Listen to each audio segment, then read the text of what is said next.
strength-based marketing. I'm curious, are you a business owner that is kind of burned out on some of the things that you're doing because it seems like you're always working and you've lost some of the passion because you've gotten to a level of success, but you really wish that you could light the fire inside of you again? And I found that the real word there is, are you really walking in your purpose? I mean, strength-based marketing is about, finding that gift, that core, that place in your life that really charges you up. And my guest today has had incredible success in this area. I mean, sold over 1 million copies of a book for one of his partners. He's been 34 years in the business. He's a professor of marketing and communication, teaching everything you can imagine as far as branding, messaging, digital marketing, and he's consistently created massive success, whether it's B2B, B2C, in over 34 different industries. Increased sales over $527 million in first year revenue after they started working with him and for his clients. And I just sit there and think, what a great person to have on strength-based marketing. So Thom Scott, thank you so much. And should I call you Dr. Tom, or No, is no, not at all. Just Tom, it's fine. Thanks, Patrick. One of the things I love to do, you've shared the stage with some of my icons and heroes, Zig Ziglar and so many others. And I just think, what's your story? What do you do to create the success that you're having? Wow. So I actually started as a theater major. And my plan was to make it big out in Hollywood. And when I'm around 30, find a nice girl, settle down. Well, I met a girl my sophomore year in college.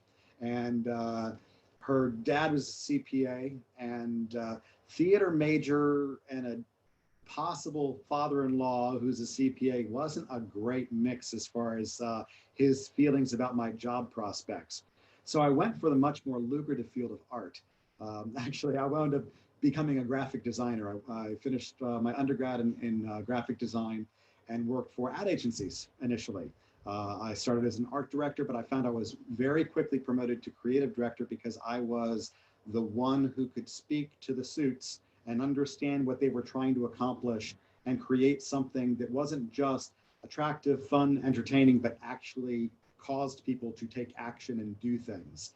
And so the more I stayed in the advertising world, the more I decided I really wanted to get in on the marketing side where I could make the plans that other people were executing instead of just executing their plans.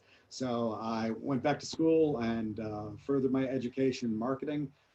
And I started actually working for company side at that point, worked for a couple small businesses, and then wound up getting picked up by a public company at the time, and worked as their VP of marketing, had over 1,000 salespeople working for me in the company, had like real budgets. And we grew that company from 280 million to a little over 600 million inside of 3 years. So I really found I loved working in the marketing world. But I also knew that while I liked the excitement of working in big companies, I liked working with small businesses directly even more.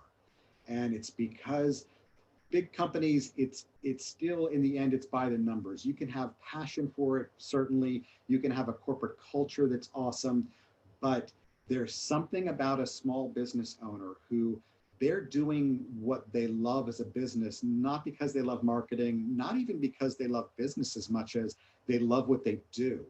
And to be able to come alongside them and help them figure out how to do what they do more efficiently, to help them make more money in less time, have a whole lot more fun doing it and feel passionate about it, that's life-changing stuff. Because then it's not just changing the profit structure for some executive, or it's not just changing my portfolio as a stock investor, but instead it's like changing lives, because you've got families who were once stressed that aren't having the same stress. You've got dads and moms who used to have to bring the laptop with them on vacations who can leave it behind. Uh, that's to me where the cool stuff really started happening. So I worked with a lot of small businesses for years. Had certain niches that I specialized in. I did a lot with authors and speakers for a period of my life. Did a lot with local businesses, especially within the last 10 years, as the internet and digital tools have become so incredibly localized in how they're applied. And from that, I was offered a position that I didn't refuse, and I probably should have in retrospect. And that actually took my family from Florida, where we had lived, uh, up to Pennsylvania. It turned out to be a really bad situation and not a good fit at all. But I made it there 2 years, and then we both decided that this was not a good fit and that I was going to step away. But at that point, I was up in Pennsylvania. I had to decide, am I going to go back to what I knew I was doing well and loved, or do I assume I'm here for a different reason? And I assumed I was here for a different reason. So at that point, I was open to different things that I wouldn't have been open to otherwise. I talk God a lot, so I'm going to talk God here in this situation. For me and my personal doctrine, I believe that truly all things work together for good, for those who love him and are called according to his purpose. So for me, that's one of my doctrines and dogmas. And so my feeling was I was up here for a reason, and I just needed to find what that reason was. And I was offered a position with a nonprofit organization, which I'd never worked in-house nonprofits before. I'd always done fundraising letters, but they wanted to have a director of marketing at a homeless shelter in Lancaster County here. And I worked there for 4.5 years, and I was really concerned about how my marketing knowledge would apply to the nonprofit world, and it was seamless. In fact, it allowed me to do things that were fairly innovative in the nonprofit space, and yet it also the heart that I was really growing in how I did things with the nonprofit started affecting how I was consulting as well. And so it created this really cool scenario where it became integrated to me. It was no longer marketing for nonprofits, marketing for small business, marketing for corporations. It's the same thing with the same heart in what I do. And it's this inside out marketing from the heart system that I employ anywhere I go. Well, it's all about getting people to take action. I had a friend of mine who worked for a nonprofit, and his job was to make videos. And the way he describes it is he would make 7-minute videos that would get people to cry and write big checks. Yep. Yeah, that's there's that. There's one way to do that. That's interesting. Not what I would expect, but so what are you doing for your clients that's creating so much success for them? Uh, my clients at this point are varied. It's because I do things for different niches. It's not super specific. In certain situations, I do work with a handful of nonprofits, helping them create systems that are non-manipulative. So, like you talked about the crying video. Definitely, I hope that the videos that I produce that show before and after scenarios of people at the homeless shelter, I do hope that causes someone to experience feelings. But I never want that to be the sole extent of my effect on someone, and not just writing a check. I want them to feel part of a mission. I want them to feel part of what's going on. And so to me, my joy in doing videos and marketing materials for nonprofits is helping an audience participate on a different level, whether or not they ever choose to give to that organization. I want their heart to be drawn closer to something. So whether that's helping, if you see my video and you choose not to give to this organization, but it causes you to think I should do something somewhere and start investing yourself, then I've done my job. So to me, it's about elevating the conversation. It's about elevating lives and people. So that's the nonprofit side.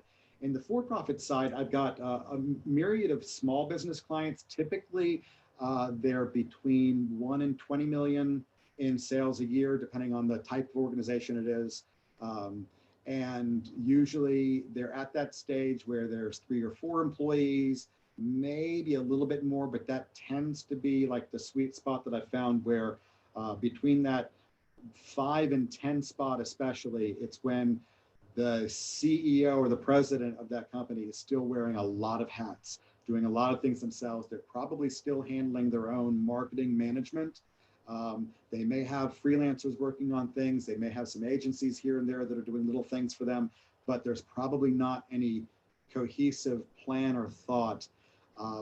And they pretty much are at the stage where they're kind of overwhelmed, and they are they're in the habit of making money, which is good, and they know how to do that again and again. They know how to deal with downturns and stuff, but they've lost the joy um, that they originally had. And so, what I do with them is I take a systematic approach to helping them find their joy again, to helping them tap into their passion, and probably to connect with more purpose than they ever realized it before.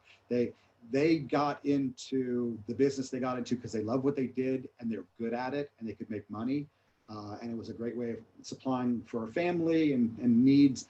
But they probably never looked at their business as a vehicle to change lives, as a vehicle to improve communities, as a vehicle to, once again, getting back to God, to increase the kingdom by helping others in the process. So by systematically approaching, I can help them tap into the passion, but then lay out an actual plan that is more doable for them, that helps them take some of those hats off, that helps them concentrate on the 20% activities that deliver the 80% results, those types of things, in order to help them be more effective in their marketing.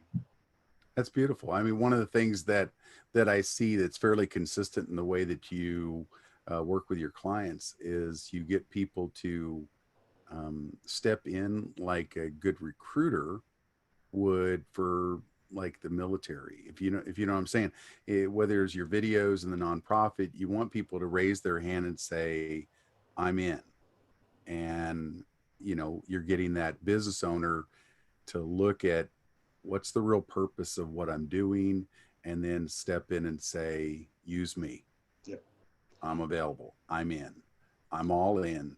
And the transference of just energy and passion and being able to really realize that everywhere you go, you're bringing a message into that room, Yep. into that video, into that message, into that email, Yep. and it's always saying something. Yeah. And what I hear, and tell me, Tom, if I'm hearing you right, is that it's a message of, if I can do this, you can do it, Oh, absolutely. and step in, step Absolutely. up, Yeah. and let's move forward to create change, growth, improvement. And so that's amazing. So when I think about that, who are you really wanting to work with now? I mean, if you could put a box around a client and say, this is my ideal client. I love working for this person or this team. Who would they be? I'm actually not taking any clients right now. Probably after the first of the year, I will have kind of graduated some that I can say, okay, we're good with meeting once a quarter just to kind of check in, make sure you're doing okay. But it doesn't take as much handholding at that point. But my ideal client is someone that just wants more. They just they they're not struggling. I mean, like, can I work with people who struggle? Sure, I can give them some tips that'll help them get back on track pretty quickly, but I'm a little higher up Maslow's hierarchy than that, as far as wanting to deal with people that they know the constructs of their business. They know business in general. They know how to make it work.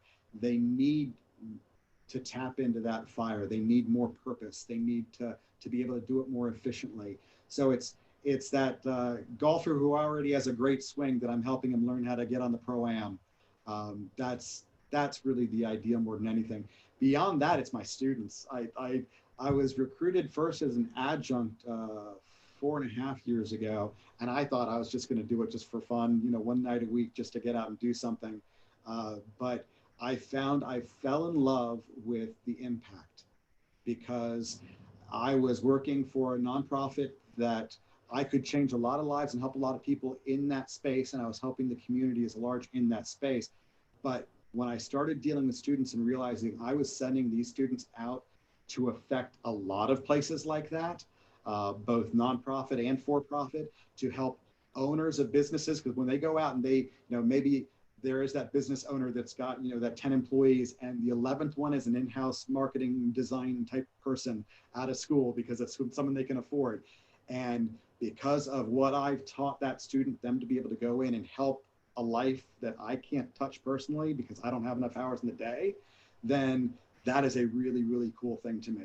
And so it's the impact. It's being able to unwrite so many like marketing books that were written because it's funny, I started looking at textbooks and it's like this convoluted answer of what marketing is, and it's just this crazy run-on sentence, and it just you see the poor kids look at you and their eyes roll back up in their heads, kind of like some of the small business owners who have to deal with this stuff. And yet to be able to start the first conversation on the first day of class saying marketing is salesmanship multiplied.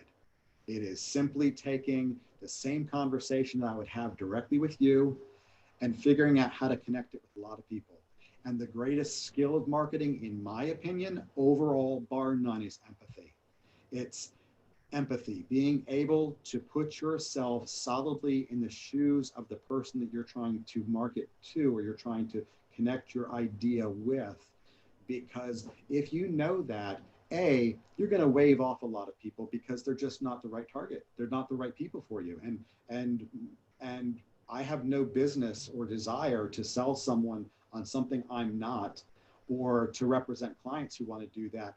I want to speak so clearly and loudly about who I am and know the market that I'm going after so intimately that I'm connecting those dots for them and helping them connect in a deep and powerful way, that they're not just making money, they're not just having transactions, they're not just having clients, they're building relationship, and they've got customers for life who become brand ambassadors. I love that, because the thing is that empathy, where you really aren't thinking about here's the product and you should buy it. I loved what Zig used to say, that one of the origins of the word salesman is servant, Yep. and is always helping people get where they want to go. And the thing is that when you step over to their side of the fence, and then you have to literally like go deep into that point of and empathize with what's the pain that someone is actually trying to solve Mhm. when they purchase a solution to it. Yep. Is it it's not just information. Information is fine, but information is not power. Information with implementation, ooh, now that'll transform somebody. Yep. And so I love the way you're taking it completely on the other side. And some of the best speakers and coaches and authors in the nation that really get that are the ones that have the highest impact. So I really am excited to hear that. And if somebody wanted to get a hold of you, Thom, how would they reach out to you? What would they do? Easiest way is probably just email tscott at lbc.edu. I give my personal email now, so I'm Nice. trusting our audience. I have my spam one as well, but we're not using that one. So yeah, that's probably the easiest. Just to contact me here at school. Keep regular office hours typically here. So Give me that one more time. T Scott Scott at lbc. at LBC, like Larry Boy Charlie .edu. .edu. Yep. Okay. And folks, that's now on his name, so you can actually see it. Thom Scott at lbc.edu. And I would reach out to Thom. I mean, maybe it's just a quick consult, and he's able to say, I can give you some information. But if you're that business owner that really knows you've lost some of the passion, You've lost that love and feeling about your business because you've kind of gone through, the e myth that Michael Gerber talked about in his book, and I think, wow, someone that can help you tap back into that, it'll light you up, it'll change your life. And Thom, is there anything you want to say to business owners right now to try to encourage them, especially during this COVID-19 time? There's a particular scripture I like that says, "Where there's no vision, the people perish." Another version of it says, "Where there's no vision, the people cast off restraint." And that's the one I key on, because what I found so often with business owners is it's not really a lack of passion. They've got the passion there that they can tap into. It's that there's no vision that's igniting that passion. And so helping them connect either with vision they didn't know they had, or finding new vision that they can get excited about, that's something that can drive them. So they don't have the lack of restraint that causes them to go diffuse into so many different directions. They get laser focused on that vision, and they develop this incredible hunger, desire, and they know that this is going to do something for a lot of people besides themselves, which gives them incredible purpose. So just know that it doesn't always take a change of situation. And that's, a lot of business owners, they reach that stage and they're thinking about selling out, or they maybe try something else. You don't need to necessarily change your situation if you change yourself. Mm, beautiful. Well, thank you so much, Thom, for being on the show today, folks. This is strength-based marketing, and just remember, information with implementation creates transformation. It's Pat Dewar. Thanks again for being here, and we'll see y'all next time.